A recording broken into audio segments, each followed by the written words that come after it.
दोस्तों indicator series में हमने मूविंग एवरेजेस, एटीआर, स्टोकेस्टिक्स, एमएसीडी इस तरीके से काफी इंडिकेटर्स देखे, उनकी स्ट्रेटेजीज हमने आपके साथ में शेयर किए। तो इंडिकेटर की उसी सीरीज को हम यहाँ पर कंटिन्यू करने वाले हैं। आज की इस वीडियो में हम विलियम्स परसेंट रेंज इंडिकेटर के बारे में डिटेल इन्फॉर्मेशन आपके साथ में शेयर करेंगे। बेसिक से लेकर एडवांस तक हम यहाँ पर देखने वाले हैं और नेक्स्ट वीडियो में हम इस इंडिकेटर से रिलेटेड एक स्ट्रेटेजी भी आपके साथ में शेयर करेंगे। तो वीडियो में एंड तक बने रहिए और चैनल को सब्सक्राइब करना ना भूले। तो चलिए वीडियो को शुरू करते हैं। So good afternoon and welcome back friends, stock education channel में आप सभी का बहुत बहुत स्वागत है और मैं हूं डॉक्टर तौसीफ शेख। तो आज जिस इंडिकेटर के बारे में हम बात करने वाले हैं उस इंडिकेटर का नाम है विलियम्स परसेंट रेंज इंडिकेटर, जिसको विलियम्स परसेंट आर इंडिकेटर भी कहा जाता है। जिस तरह से आरएसआई एक मोमेंटम इंडिकेटर है, उसी तरह से विलियम परसेंट आर इंडिकेटर भी एक मोमेंटम इंडिकेटर है जो कि मूव करता है 0 to -100। जिस तरह से अदर इंडिकेटर ओवरबॉट और ओवरसोल्ड लेवल्स आपको बताते हैं, उसी तरीके से विलियम्स परसेंटेज इंडिकेटर भी आपको ओवरबॉट और ओवरसोल्ड लेवल्स को बताता है। तो इस इंडिकेटर की मदद से हम प्रॉपर एंट्री और एग्जिट पॉइंट्स को मार्केट में आइडेंटिफाई कर सकते हैं। इस इंडिकेटर की जो सिमिलरिटी है वो स्टोकेस्टिक ऑसिलेटर की तरह है और ये इंडिकेटर भी सेम उसी तरीके से यूज किया जाता है जिस तरीके से स्टोकेस्टिक ऑसिलेटर यूज किया जाता है। इस इंडिकेटर को डेवलप किया था लैरी विलियम्स ने और ये इंडिकेटर स्टॉक की क्लोजिंग प्राइस को कंपेयर करता है हाई लो रेंज से over a specific period of time, जहां पर टिपिकली 14 पीरियड्स का यूज किया जाता है। तो विलियम्स परसेंट आर इंडिकेटर का जो फॉर्मूला है वो कुछ इस तरीके से है। William percent R is equal to highest high minus close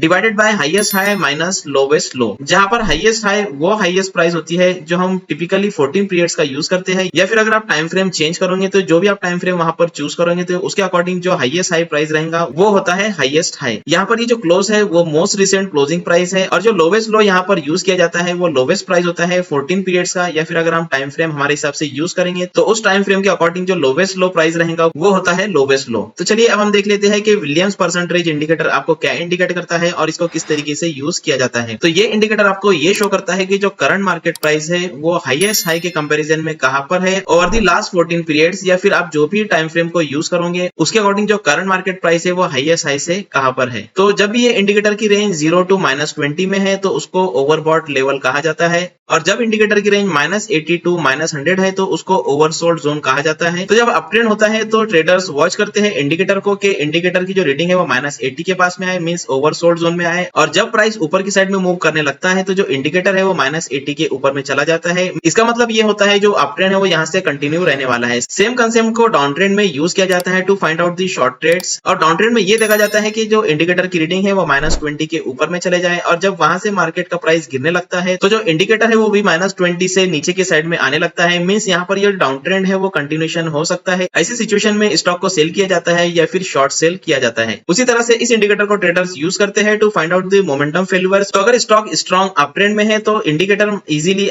-20 या फिर उसके ऊपर में चला जाता है, लेकिन अगर इंडिकेटर -20 के पास में जाता है और वहां से टकरा करके नीचे के साइड में आता है तो इसका मतलब ये होता है कि जो प्राइस में अपवर्ड मोमेंटम है वो लूज कर चुका है, या फिर वहां पर प्राइस में एक बिग फॉल आपको देखने को मिल सकता है। तो इसको हम चार्ट के ऊपर देखते हैं और समझने की कोशिश करते हैं। तो यहाँ पर मैंने एंजल वन प्लेटफॉर्म से एक स्क्रीनशॉट आपके साथ में शेयर किया है जो कि है निफ्टी का 15 मिनट का चार्ट। इंडिकेटर आपको यहाँ पर दिखाई दे रहा होगा, तो ये इंडिकेटर मैंने लगा चुका हूँ। यहाँ पर ये जो अपर लाइन है ये -20 का है और जो लोअर लाइन है ये -80 का है। तो आप यहाँ पर देख सकते हो कि मार्केट एक क्लियर अप ट्रेंड में है, लेकिन यहाँ पर अगर आप देखोगे इस वाले पॉइंट पे तो जो इंडिकेटर है वो -20 के ऊपर में जाने की कोशिश कर रहा था, लेकिन यहाँ पर फेल हुआ है, और आप यहाँ पर देख सकते हो कि मार्केट एक साइडवेज रेंज में रहा और उसके बाद में मार्केट यहाँ से गिर गया। उसके बाद में अप ट्रेंड से रिलेटेड एक और पॉइंट हमने देखे थे, स्टॉक अगर अप ट्रेंड में है तो वहां पर ट्रेडर्स ये देखने की कोशिश करते हैं कि ये इंडिकेटर की जो रीडिंग है वो कब -80 के पास में आए। तो जैसे ही -80 के पास में आता है और मार्केट यहाँ से यू टर्न लेता है तो यहाँ पर जो स्टॉक को बाय किया जाता है। उसी के साथ साथ आप डाउन ट्रेंड के केस में भी देखें तो यहाँ पे मार्केट जो डाउन ट्रेंड में है और डाउन ट्रेंड के बाद में ये देखा गया है कि स्टॉक कब -20 के पास में आए और कब वहां पर शॉर्ट सेल किया जाए। तो यहाँ पर आप देखिए इंडिकेटर -20 के ऊपर में आया और फिर यहाँ पर जो वो शॉर्ट सेल की अपॉर्चुनिटी को देखा गया और फिर मार्केट यहाँ से गिर गया। तो आपको सिर्फ अकेले इंडिकेटर को यूज नहीं करना है, यहाँ पर आप जो है प्राइस एक्शन को यूज कीजिए, कैंडलस्टिक पैटर्न्स को देखिए और उसी के अकॉर्डिंग अपने ट्रेड्स को लीजिए। तो चलिए अब हम देख लेते हैं कि इस इंडिकेटर को आप चार्ट के ऊपर किस तरीके से लगा सकते हो। उससे पहले अगर आपके पास में ट्रेडिंग और डीमैट अकाउंट नहीं है तो डिस्क्रिप्शन में लिंक दिया हुआ है, लिंक पर क्लिक करके अपना ट्रेडिंग और डीमैट अकाउंट एंजल वन में ओपन कर लीजिए। अकाउंट ओपन करने के बाद में आपको एंजल वन मोबाइल एप्लीकेशन को ओपन करना है। एप्लीकेशन ओपन करने के बाद में आप राइट टॉप कॉर्नर पे स्टॉक का नाम सर्च कीजिए। स्टॉक का नाम सर्च करने के बाद में आप स्टॉक को सिलेक्ट कीजिए। स्टॉक सिलेक्ट करने के बाद में आप यहाँ पर चार्ट पर क्लिक कीजिए। चार्ट पर क्लिक करने के बाद में आपके सामने कुछ इस तरीके का चार्ट ओपन होगा। तो सिंपली आपको एफएक्स पर क्लिक करना है। एफएक्स पर क्लिक करने के बाद में आपको यहाँ पर विलियम्स सब्सक्राइब करना है और यहाँ पर आप देख सकते हो कि विलियम्स आर इंडिकेटर आपको दिखाई देगा, तो सिंपली उस पर क्लिक कर देना है। इंडिकेटर पर क्लिक करने के बाद में आप देख सकते हो कि लोअर पैनल पर इंडिकेटर लग जाएगा। तो अब आपको इसकी सेटिंग चेक करना है, तो सिंपली सेटिंग पर क्लिक कीजिए। सेटिंग पर आप देखोगे तो यहाँ पर जो बाय डिफॉल्ट लेंथ है वो 14 पीरियड्स का है। स्टाइल में अगर आप जाओगे तो यहाँ पर आप देख सकते हो कि जो ओवरबॉट है वो -20 है और जो ओवरसोल्ड है वो -80 है। तो इस तरह से आप एंजल वन मोबाइल एप्लीकेशन पे इस इंडिकेटर को लगा सकते हो। अगर आपको स्टॉक को बाय करना है तो सिंपली बाय पर क्लिक कीजिए। बाय पर क्लिक करने के बाद में डिलीवरी सेलेक्ट कीजिए, नंबर ऑफ क्वांटिटी डालिए, डिजायर्ड प्राइस डालिए और सिंपली इस बाय पर क्लिक करके अपने ऑर्डर को कंफर्म कर दीजिए। तो इस तरह से आप एंजल वन मोबाइल एप्लीकेशन पर इंडिकेटर को लगाते हुए ट्रेडिंग कर सकते हो। Thank you so much.